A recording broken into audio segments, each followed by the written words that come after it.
भाग 2। पूजा हुआलकर, railway track पर दौड़ती वो बेटी जिसने 400 यात्रियों की जान बचा ली। बुक बॉक्स स्टोरी में आपका स्वागत है, जहां हर असली कहानी अंदर तक हिला देती है और हर सीख दिल में उतर जाती है। ट्रेन रुकते रुकते टूटे हुए पुल से सिर्फ कुछ मीटर की दूरी पर थम गई और पूरे डिब्बे में सन्नाटा फैल गया। कुछ ही सेकंड पहले जो आवाज गूंज रही थी, अब उसकी जगह भारी खामोशी ले चुकी थी, जैसे सबकी धड़कनें रुक गई हों। ड्राइवर तुरंत नीचे उतरा। उसके चेहरे पर पसीना था, सांसें तेज थीं और उसकी आंखों में डर साफ दिख रहा था। वह पटरी पर खड़ी उस छोटी बच्ची की तरफ बढ़ा जो अभी भी दुपट्टा पकड़े हुए थी। उसके हाथ कांप रहे थे, पर वह खड़ी थी, अडिग, जैसे किसी अदृश्य शक्ति ने उसे वहीं रोके रखा हो। ड्राइवर उसके सामने आकर घुटनों के बल बैठ गया। उसने पूजा के कंधे पर हाथ रखा और भर्राई आवाज में कहा, बेटा, अगर तुम यहां खड़ी नहीं होती तो हम सब आज जिंदा नहीं होते। उसके हाथ कांप रहे थे। वह बच्ची के सिर पर हाथ फेरते हुए बार बार भगवान का शुक्रिया कर रहा था। इस बीच ट्रेन से उतरे लोगों की भीड़ धीरे धीरे इकट्ठी होने लगी।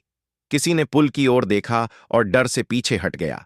किसी ने अपने बच्चे को कसकर पकड़ा और रो पड़ा। कुछ अपने अपने फोन निकालकर मदद बुलाने लगे, लेकिन हर कोई एक ही बात समझ रहा था, यह बच्ची न होती तो आज का दिन भारत की एक और बड़ी रेल दुर्घटना के रूप में इतिहास में दर्ज हो जाता।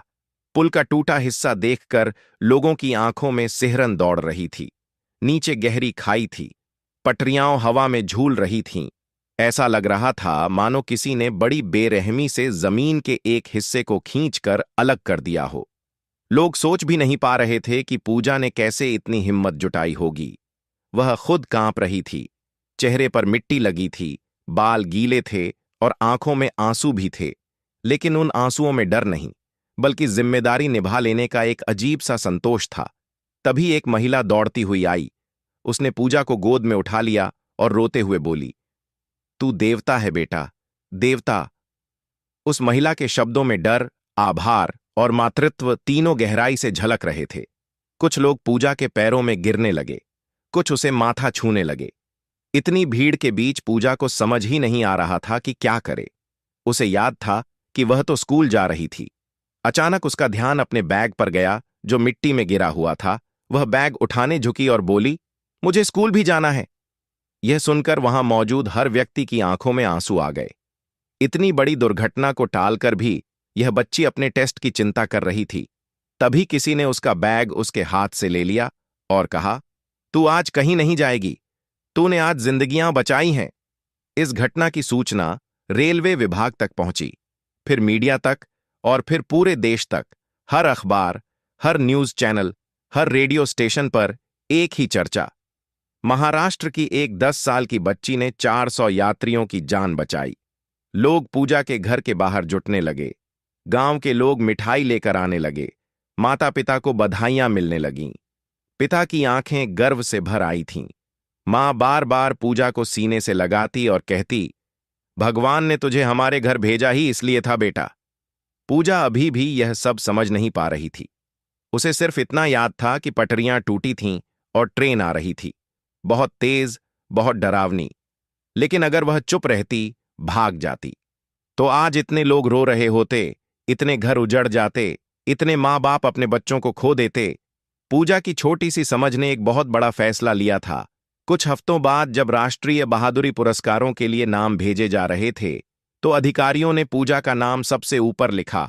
उसे दिल्ली बुलाया गया, जहां प्रधानमंत्री ने उसके हाथ में प्रमाण पत्र और मेडल रखा। पूजा की छोटी हथेलियां उस मेडल को पकड़ते हुए कांप रही थीं, लेकिन उसके चेहरे पर वही मासूम मुस्कान थी। प्रधानमंत्री ने उसके सिर पर हाथ रखकर कहा, तुम भारत की शान हो। उस वक्त पूरे हॉल में तालियों की गड़गड़ाहट गूंज उठी। बच्चों, बड़ों, अधिकारियों, सभी की आंखों में सम्मान था। स्कूल पहुंचने पर उसका स्वागत फूलों की बारिश से किया गया। उसके सहपाठी उसे गले लगाते, उसके शिक्षक उसे देख मुस्कुरा पड़ते, क्योंकि वे जानते थे आज उनकी क्लास में सिर्फ एक स्टूडेंट नहीं, बल्कि भारत की बहादुर बेटी बैठी है। इसके बाद पूजा की कहानी कई किताबों में लिखी गई, कई डॉक्यूमेंट्री में दिखाई गई, कई सभाओं में उसे सम्मानित किया गया।